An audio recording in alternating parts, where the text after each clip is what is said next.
નમસ્કાર. રામાયણની આખી કથામાં જો કોઈ સૌથી નાટકીય, સૌથી ભાવનાત્મક વળાંક હોય તો એ છે અયોધ્યાકાંડ. વિચારો, એક તરફ આખા નગરમાં ઉત્સવનો માહોલ છે અને બીજી જ ક્ષણે બધું શોકમાં ફેરવાઈ જાય છે. અને આ બધું કેમ? ફક્ત એક વચન અને એક ષડયંત્રને કારણે. તો ચાલો આજે આપણે આ જબરદસ્ત ગાથામાં ઊંડા ઉતરીએ.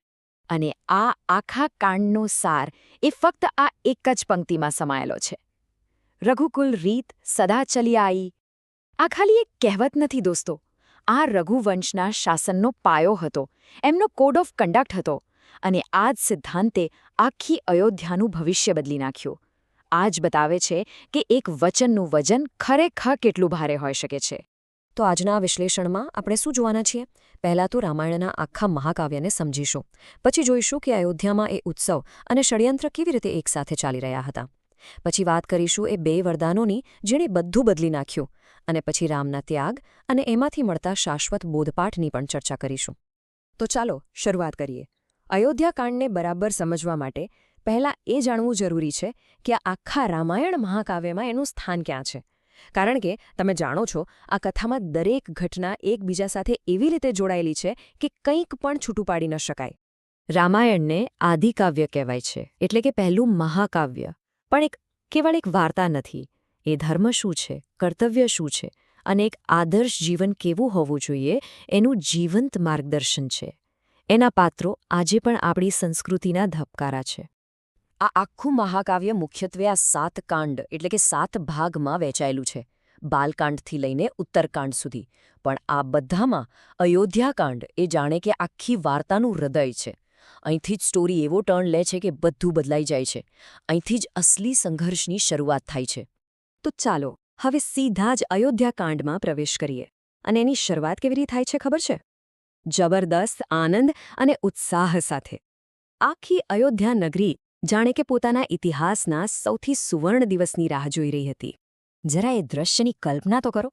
રાજા દશરથ હવે વૃદ્ધ થઈ રહ્યા છે અને એમની એક જ ઈચ્છા છે કે એમના જીવતા જીવ અયોધ્યાને એક સારો રાજા મળે. અને એમના માટે રામથી સારો વિકલ્પ બીજો કોણ હોય? રામ તો પ્રજાના દિલમાં વસતા હતા. એમની ન્યાયપ્રિયતા, એમનું ધૈર્ય, આખા નગરમાં ખુશીનો માહોલ હતો. બધે જ રાજ્યાભિષેકની તૈયારીઓ ચાલી રહી હતી. પણ હંમેશા કથામાં એક પણ હોય છે, બરાબર ને? જ્યારે આખું શહેર ઉજવણી કરી રહ્યું હતું ત્યારે રાજમહેલની અંદર એકદમ ચૂપચાપ ઈર્ષાનું ઝેર ફેલાઈ રહ્યું હતું. અને આ ઝેર ફેલાવનાર હતી રાણી કૈકેયીની દાસી મંથરા. એટલે તમે જુઓ, એક જ સમયે બે દુનિયા ચાલી રહી હતી. બહાર આખી અયોધ્યામાં ઉત્સવ હતો અને અંદર મહેલમાં મંથરા કૈકેયીના કાન ભરી રહી હતી. એણે કૈકેયીના પુત્ર મોહને જ હથિયાર બનાવ્યો. એણે કહ્યું, વિચારો, જો રામ રાજા બનશે તો તમારું શું થશે? ભરત એનો દાસ બનીને રહેશે. તમારું માન સન્માન બધું જ જતું રહેશે. બસ આ જ ડર એણે કૈકેયીના મનમાં ભરી દીધો. તો હવે કૈકેયીએ આ ષડયંત્રને હકીકતમાં કેવી રીતે બદલ્યું? એણે એક એવી ચાલ ચાલી કે ખુદ મહારાજા દશરથ પણ બંધાઈ ગયા. કેવી રીતે? ચાલો જોઈએ. કૈકેયીને યાદ આવ્યા એ 2 વરદાન. વર્ષો પહેલાં એક યુદ્ધમાં કૈકેયીએ રાજા દશરથનો જીવ બચાવ્યો હતો.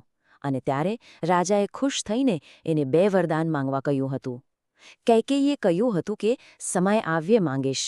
અને હવે એ સમય આવી ગયો હતો. આ કોઈ ભેટ નહોતી, આ તો રાજા પરનું એક ઋણ હતું. અને એણે શું માંગ્યું? પહેલું, મારા પુત્ર ભરતનો રાજ્યાભિષેક કરો. અને બીજું, રામને 14 વર્ષ માટે વનવાસ મોકલો. હવે આ કે માંગણીઓ નહોતી, આ એક માસ્ટર પ્લાન હતો. પહેલી માંગ રાજગાદી માટે અને બીજી માંગ એ સુનિશ્ચિત કરવા માટે કે આ 14 વર્ષમાં લોકો રામને ભૂલી જાય અને ભરતનું શાસન પાક્કું થઈ જાય.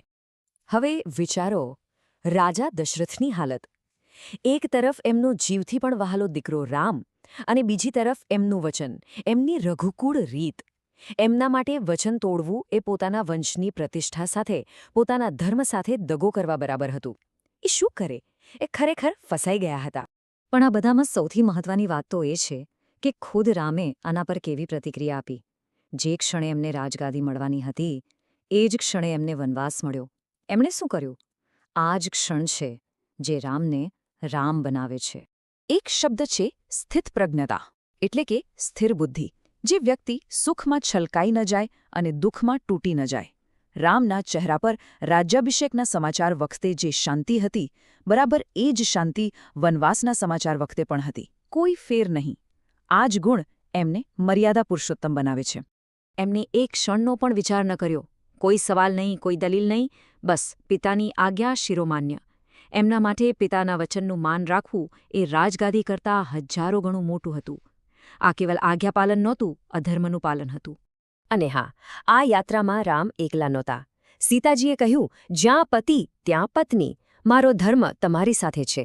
અને લક્ષ્મણે તો મહેલના બધા સુખ છોડીને ભાઈની સેવા માટે વનવાસ જ પસંદ કર્યો. આ બતાવે છે કે સાચા સંબંધો સુખમાં નહીં પણ મુશ્કેલીમાં પરખાય છે. એમનો ત્યાગ પણ રામ જેટલો જ મહાન હતો. તો આ આખી કથા આનંદ, ષડયંત્ર અને ત્યાગની ગાથામાંથી આપણને શું શીખવા મળે છે? એવા કયા બોધપાઠ છે જે હજારો વર્ષો પછી પણ આપણા જીવનને લાગુ પડે છે? ચાલો એના પર એક નજર કરીએ.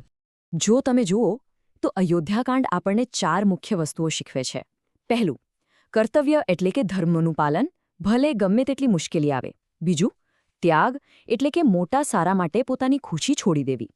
ત્રીજું, શબ્દોની તાકાત. એક વચન કેવી રીતે ભાગ્ય બનાવી શકે છે અને ખોટા શબ્દો કેવી રીતે વિનાશ કરી શકે છે. અને છેલ્લે, આ તો પ્રેમ, ઈર્ષ્યા, વફાદારી અને મોહ જેવી આપણી બધી જ લાગણીઓનું એક ઊંડું વિશ્લેષણ છે. અને અંતે હું તમને એક સવાલ સાથે છોડી જવા માંગુ છું. આજના આ વ્યક્તિવાદના યુગમાં જ્યાં આપણે બધા આપણી અંગત સફળતા પાછળ ભાગી રહ્યા છીએ, ત્યાં આપણે આપણી મહત્વાકાંક્ષાઓ અને આપણા પરિવાર અને સમાજ પ્રત્યેની આપણી ફરજો વચ્ચે સંતુલન કેવી રીતે રાખી શકીએ? આ એ જ દુવિધા છે જેનો સામનો અયોધ્યાકાંડના પાત્રોએ કર્યો હતો. આના પર વિચાર જરૂર કરજો.